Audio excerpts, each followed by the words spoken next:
ഇന്ന് ഇന്ത്യ രാജ്യം ഏറ്റവും കൂടുതൽ ചർച്ച ചെയ്യപ്പെടേണ്ടതും ചർച്ച ചെയ്യപ്പെടുന്നതുമായ വിഷയമാണ് രാമക്ഷേത്രത്തിലെ സംഭാവന കൊള്ള. ഇന്ത്യ കണ്ട ഏറ്റവും വലിയ ക്ഷേത്രക്കൊള്ളയായിട്ടിത് മാറിയിരിക്കുകയാണ്. നമുക്കെല്ലാവർക്കും അറിയാം, കഴിഞ്ഞ 10-25 വർഷക്കാലമായിട്ട് ഈ രാമക്ഷേത്രത്തിന് വേണ്ടി നേരിട്ട് വിശ്വഹിന്ദു പരിഷത്തും RSSും അടക്കമുള്ള സംഘപരിവാർ സംഘടനകൾ അവർ ജനങ്ങളിൽ നിന്ന് പിരിവ് നടത്തി മറ്റെല്ലാ ഭക്തജനങ്ങളും വിശ്വാസം അർപ്പിച്ച ഒരു ക്ഷേത്രമാണ് രാമക്ഷേത്രം. ആ കാണിക്കയിലിട്ടിരിക്കുന്ന സംഭാവനകളാണ് ഇപ്പം കൊള്ളയടിച്ചിരിക്കുന്നത്. നമ്മൾ മനസ്സിലാക്കുന്ന സാധാരണക്കാരായ ഭക്തജനങ്ങൾ, നമ്മുടെ കേരളത്തിലടക്കമുള്ള ഭക്തജനങ്ങൾ അവരുടെ പാവപ്പെട്ടവരുടെ ഭാഗമായിട്ട് അവർ സംഭരിച്ച പണത്തിൻ്റെ ഒരു ചെറിയ ഭാഗം അമ്പലത്തിലേക്ക് നൽകിയതാണ് ഇപ്പോൾ കൊള്ളയടിക്കപ്പെട്ടിരിക്കുന്നത്. സ്വർണവും കൊള്ളയടിക്കപ്പെട്ടു, പണവും കൊള്ളയടിക്കപ്പെട്ടു. ഇതാരാ ചെയ്തത്? കഴിഞ്ഞ 4-5 മാസക്കാലത്തെ അവിടെ നടന്നിരുന്ന സംഭവങ്ങൾ പ്രത്യേകിച്ച് എടുത്ത് പരിശോധിച്ച് നോക്കിയാൽ ഇതെല്ലാം ട്രസ്റ്റ് ഭാരവാഹികളുടെ അറിവോട് കൂടിയിട്ടാണ് എന്നുള്ളത് വ്യക്തമാക്കുന്നതാണ്. CCTV ഫുട്ടേജ് അത് നീക്കം ചെയ്യപ്പെട്ടു. അവിടുത്തെ സെക്യൂരിറ്റി വിഭാഗം തലവൻ തന്നെ മുന്നറിയിപ്പ് നൽകി, ഇവിടെ മോഷണത്തിനുള്ള എല്ലാ സാധ്യതകളും ഇപ്പോൾ തുറന്നിട്ടിരിക്കുകയാണ്, സുരക്ഷ ഇല്ലയെന്ന്. ഇതൊന്നെല്ലാം അവഗണിച്ചുകൊണ്ട് ഈ കൊള്ള നടത്താൻ അനുവാദം കൊടുക്കുകയും അതിന് എല്ലാവിധ പ്രേരണ ശക്തിയുമായത് അവിടുത്തെ ട്രസ്റ്റ് ഭാരവാഹികൾ തന്നെയാണ്. ആരാണ് ട്രസ്റ്റ് ഭാരവാഹികൾ? ഇന്ത്യൻ പ്രധാനമന്ത്രി നേരിട്ട് മേൽനോട്ടം വഹിച്ച് നിയമിച്ചിട്ടുള്ള ആളുകളാണ് ട്രസ്റ്റിൻ്റെ ഭാരവാഹികൾ. കേന്ദ്ര ഗവൺമെൻറ്റാണ് നിയമിച്ചിരിക്കുന്നവരെ. സുപ്രീം കോടതി മേൽനോട്ടത്തിലുള്ള കേന്ദ്ര ഗവൺമെൻറ്റാണ് സ്ഥലം അവിടെ കൊടുത്തിരിക്കുന്നത്. ഇത്രയും വലിയ കൊള്ള നടന്നിട്ടും പ്രധാനമന്ത്രി മൗനമാണ്, ഒരക്ഷരം വേണ്ടിയിട്ടില്ല.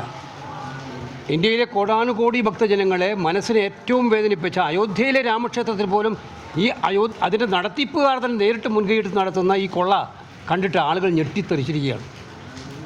പ്രൈം മിനിസ്റ്റർക്ക് മിണ്ടാട്ടമില്ല, ഒരക്ഷരം മിണ്ടുന്നില്ല, ഹോം മിനിസ്റ്റർ മിണ്ടുന്നില്ല. അവിടെ ഒരു SIT അന്വേഷണം ഏർപ്പെടുത്തിയിട്ടുണ്ട്. ആ SIT എന്ന് പറയുന്ന പാവപ്പെട്ട കുറേ ജീവനക്കാരെ അവർ കുറ്റം ചെയ്തിട്ടുണ്ടെങ്കിൽ അവർ ശിക്ഷിക്കണം. ഞാൻ പറഞ്ഞു, അവരെ മാത്രമാണോ ഈ കുറ്റം? അവർ വിചാരിച്ചാൽ മാത്രമേ ഈ കുറ്റം നടത്താൻ പറ്റുമോ? VHP അതിൻ്റെ ട്രസ്റ്റിൻ്റെ ജനറൽ സെക്രട്ടറി രാജിവെച്ചു. VHP നേതാവ് ട്രസ്റ്റ് രാജിവെച്ചു. അപ്പോൾ അതിൻ്റെ അർത്ഥം എന്താണ്? ഇതിൻ്റെ ഉത്തരവാദിത്വം ട്രസ്റ്റിന് തന്നെയാണ് പൂർണ്ണമായിട്ടും.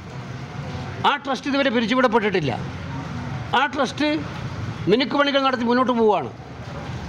കുറ്റവാളികളെ സംരക്ഷിക്കാൻ വേണ്ടിയിട്ടുള്ള എല്ലാ ഒത്താശകളും ചെയ്തു കൊടുക്കുന്ന ഏർപ്പാടിലാണ് കേന്ദ്ര സർക്കാരുള്ളത്, സംസ്ഥാന സർക്കാരും അതുപോലെ തന്നെ.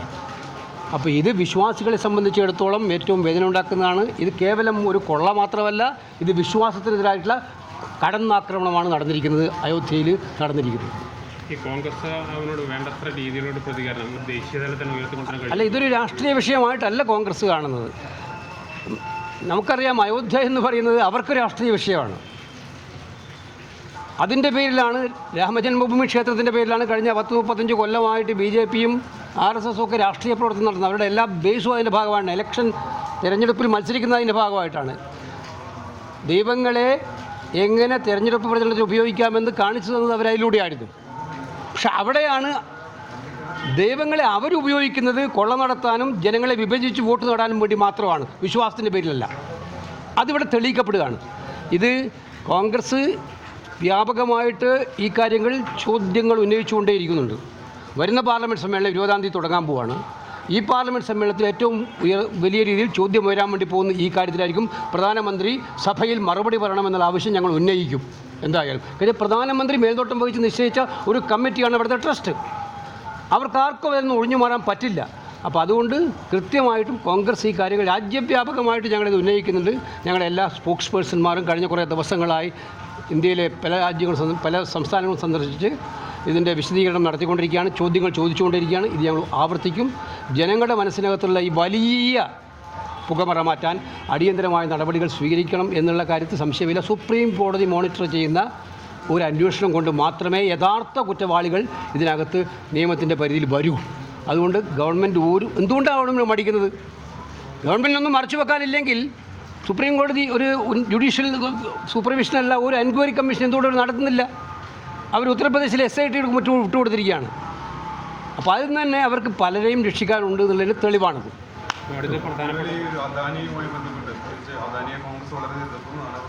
ഇത്തരം കാര്യങ്ങളെക്കുറിച്ച് ഞാൻ പറഞ്ഞിട്ടുള്ള എൻ്റെ അഭിപ്രായം, അതിനും ആവർത്തിക്കുന്നില്ല. ഞാൻ ഇന്നത്തെ എൻ്റെ പ്രധാനപ്പെട്ട ഫോക്കസ് അയോധ്യ രാമജന്മഭൂമി ക്ഷേത്രത്തിൽ. കാരണം ഇത് കേരളത്തിലെ BJP-ക്കാരോട് ഈ ചോദ്യം ചോദിക്കേണ്ടതല്ലേ? നമ്മുടെ നാട്ടിൽ നടക്കുക എത്രയോ വിശ്വാസികൾ രാമക്ഷേത്രത്തിൽ എല്ലാ വർഷവും എല്ലാ മാസവും പോയിക്കൊണ്ടിരിക്കുന്നുണ്ട്. എന്തേ BJP മിണ്ടാത്തത് കേരളത്തിൽ?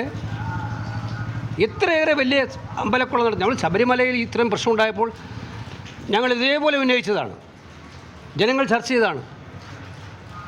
അതിനേക്കാൾ ഭീകരമാണിപ്പോൾ രാമക്ഷേത്രത്തിൽ നടത്തിയിരിക്കുന്ന കൊള്ള. അപ്പോൾ അതിൽ മൗനം പാലിക്കുക എന്ന് പറയുന്നത് കള്ളന്മാരെ സംരക്ഷിക്കുന്നതിന് വേണ്ടിയിട്ടാണ്, അവർക്ക് വേണ്ടി നിലകൊള്ളുന്നതിന് വേണ്ടിയിട്ടാണ് എന്നതിന് സംശയമില്ല. ഇവർ യഥാർത്ഥ വിശ്വാസികളല്ല. ഇവർ ഹിന്ദുക്കളുടെ പേരിൽ കൊള്ളയടിക്കാനും അതുപോലെ ജനങ്ങളെ വിഭജിച്ച് അത് വോട്ട് നേടാൻ വേണ്ടി നിൽക്കുന്നവർ മാത്രമാണ്. ഇവരുടെ വിശ്വാസത്തിൻ്റെ പൊള്ളയാണ് വിളിച്ചു തരുന്നത്. അയോധ്യ മാത്രമല്ല, ഇപ്പം നമ്മുടെ ബദ്രീനാഥിലും ഇതേപോലുള്ള ആരോപണം ഉന്നയിക്കപ്പെട്ടിരിക്കുകയാണ്. കേദാർനാഥിൽ ആരോപണം ഉന്നയിക്കപ്പെട്ടിരിക്കുകയാണ്. ഇതെല്ലാം BJP നയിക്കുന്ന സർക്കാർ നിയന്ത്രിക്കുന്ന ക്ഷേത്രങ്ങളാണ്.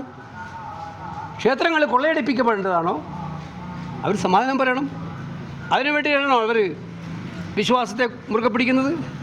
ഞങ്ങളെല്ലാം വിശ്വാസത്തെ മുറുകെ പിടിക്കുന്നത് വിശ്വാസത്തിന് വേണ്ടിയിട്ടാണ്, ദൈവത്തിലുള്ള വിശ്വാസം കൊണ്ടാണ്. ഇത് കൊള്ളയടിക്കാനും ജനങ്ങളെ വിഭജിക്കാൻ ഹിന്ദു മുസ്ലിം അല്ലെങ്കിൽ ന്യൂനപക്ഷങ്ങൾക്കെതിരായിട്ടുള്ളത് ഇതൊക്കെ കൊണ്ടുവന്ന് സത്യത്തിൽ ദൈവം ആഗ്രഹിക്കാത്തത് ചെയ്യിപ്പിക്കുന്നതിന് വേണ്ടിയിട്ടാണ് ഇവർ ദൈവത്തെ ഉപയോഗിക്കുന്നത്. ഇതിനെതിരായിട്ടുള്ള വ്യാപകമായിട്ടുള്ള പ്രചരണവും ചോദ്യം ചോദിക്കലും കോൺഗ്രസ് നടത്തും. കൂടുതൽ വാർത്തകൾക്ക് News 18 Keralam YouTube channel subscribe ചെയ്യുക.